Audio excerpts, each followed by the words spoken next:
Breaking news, Pangulong Bongbong Marcos, ganito ka-advance ang utak. Trending ang Pangulo ngayon matapos makapag-isip ulit ng pang-world class na proyekto. Ito na talaga ang pangmalakas ang solusyon sa matagal na nating problema dito sa Pilipinas.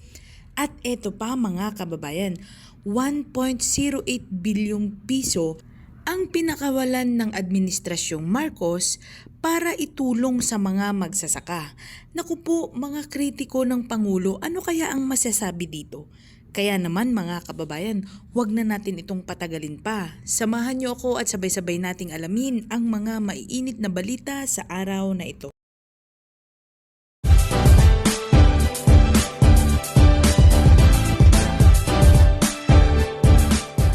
Solusyon sa tumitinding traffic congestion sa Metro Manila at ang economic outlook ng bansa para sa taong 2024 ang tinutukan sa cabinet meeting sa Malacanang kahapon, April 3, 2024 na pinangunahan ni Pangulong Ferdinand R. Marcos Jr. Nais ni Pangulong Ferdinand R. Marcos Jr. na gumamit ng comprehensive, holistic approach sa pagtugon sa pagsisikip ng trapiko dito sa bansa, lalo na sa Metro Manila. Sa isang press briefing kanina sa palasyo, sinabi ni National Economic and Development Authority Secretary Arsenio Balisacan na nagkaroon daw ng very long discussion si Pangulong Marcos at ang kanyang mga gabinete sa issue ng trapiko during the 16th Cabinet meeting sa Malacanang kahapon. Ayon kay Secretary Balisagan, hiniling daw ni Pangulong Bongbong Marcos sa mga miyembro ng kanyang gabinete na magsumiti sila ng kani-kanilang mga rekomendasyon kung paano mapagaan ang mga problema ng mga commuters at kung paano aayusin at i-configure ang kani-kanilang opisina ang kanilang paligid sa trabaho upang tuluyang maibsan ang mga problema sa trapiko na humahadlang sa pambansa at pang-ekonomiyang pag-unlad. Sinabi ni Secretary Balisacan na naghahanap si Pangulong Marcos ng sama-samang pagsisikap at i-upgrade ang sistema ng pampublikong transportasyon ng bansa. Idinagdag din ni Secretary Balisacan na nakikita ng Pangulo ang problema sa isang mas malaking larawan na nagbibigay diin ang pangangailangan na pahusayin ang interconnectivity ng iba't ibang sistema ng transportasyon. Ayon sa kalihim, ang talagang gusto daw ng Pangulo ay ang isang komprehensibo, holistic na diskarte sa paglutas ng problema sa trapiko. Hindi lang yung piecemeal na diskarte gaya ng nangyayari nitong mga nakaraang taon. Ang pamahalaan ay kasalukuyang nagsasagawa ng North-South Commuter Railway, isang 147 kilometers linya ng tren na nag-uugnay sa Metro Manila sa mga lalawigan ng Bulacan, Pampanga at Laguna at ang Central Luzon Expressway na nagdudugtong naman sa North Luzon Expressway at Subic-Clark Expressway. Nasa pipeline din ang landmark na Subic-Clark Railway Project na nag-uugnay sa Port of Subic at Clark International Airport at ang Metro Manila Subway Project na nag-uugnay sa mga lungsod ng Valenzuela hanggang Parañaque. Ngunit sinabi rin ni Secretary Balisacan na ang malalaking tiket ng mga proyektong infrastruktura na naglalayong mabawasan ang pagsisikip ng trapiko ay dapat makita sa konteksto ng lahat ng iba pang sistema ng transportasyon kabilang ang mga bike lane at motorcycle lane, pati na rin daw ang lokasyon ng mga industriya at mga tirahan. Matatandaang sinabi ni Pangulong Ferdinand Marcos Jr. nung nakaraang SONA na pananatilihin niya ang momentum sa mga tuntunin na pag-unlad ng infrastruktura sa bansa.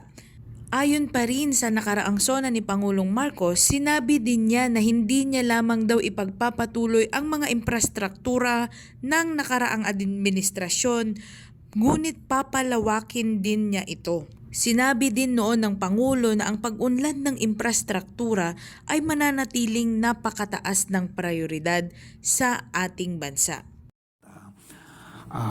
But what the president really wants is a comprehensive, holistic approach to solving the traffic problem. Hindi yung piecemeal approach, no, as has been the case all these years. No? So, for example, in the planning of our transport system, we should be looking at intermodal transport system and see how they operate efficiently as a whole. We are building now the subway. We are building other expressways, bridges connecting Bataan and Cavite, and so on. But this have to be seen in the context of all the other transport systems, including bike lanes, motorcycle lanes like that, and as well as the feeder roads, and including the location of industries, residences, and so on. So the whole system it cannot be just seen as a piecemeal basis, kasi kung may choke point in one, it affects the whole system. That's why we have to really look at it as a system, and that's the direction of the president. Samantala, sinabi naman ng Department of Agriculture nitong April 3, 2024 kahapon na humigit kumulang 1.08 billion ang halaga ng tulong na ibinigay sa mga magsasaka na ang mga kabuhayan ay apekto sa epekto ng El Nino phenomenon dito sa bansa. Ayon sa pinakahuling bulletin ng Disaster Risk Reduction and Management Operation Center ng Department of Agriculture, 1.06 billion sa kabuuang halaga ang inilaan para sa tulong pinansyal sa Cagayan Valley at Mimaropa na sumasaklaw sa Mindoro, Marinduque, Romblon at Palawan. Namahagi din ang Department of Agriculture ng 17.65 milyong halaga ng mga beans, hybrid seed, corn seed at fertilizers bukod sa iba pang partikular sa Ilocos Region at Western Visayas. Nagbigay din ang kagawaran ng hybrid seed na nagkakahalaga ng 7.87 million pesos at fertilizers na nagkakahalaga ng 7.63 million pesos sa mga non-vulnerable areas sa Western Visayas at corn seed na nagkakahalaga ng 1.16 million sa Ilocos Region naman para sa pag-maximize ng produksyon upang mabayaran ng mga natamong pagkalugi nito. Kasama din dito ang iba pang intervention, ang cloud seeding operations, pamamahagi ng water pumps, pagpapabuti ng mga irigasyon ng mga kanal at daloy ng tubig, pamamahagi ng mga katutubong hayop at sari-saring alternatibong teknolohiya sa kabuhayan, pati na rin ang 10.20 million na halaga na mga gawad ng indemnification. Sa ngayon, nasa 54,203 farmers ang apektado sa buong bansa dahil sa El Nino phenomenon. Ang kabuoang halaga naman ng pagkawala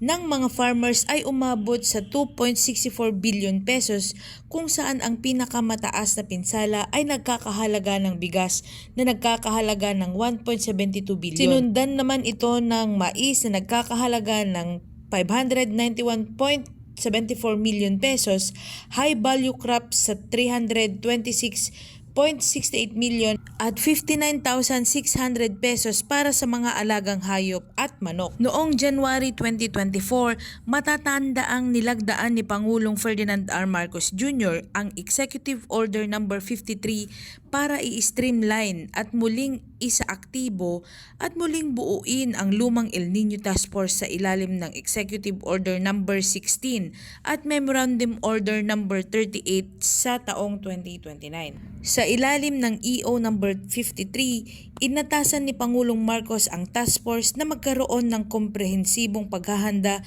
sa kalamidad at plano sa rehabilitasyon at tiyakin ang systematic, holistic and result-driven intervention upang matulungan ang mga Pilipino at maibsan ang mapanirang epekto ng mga sakuna.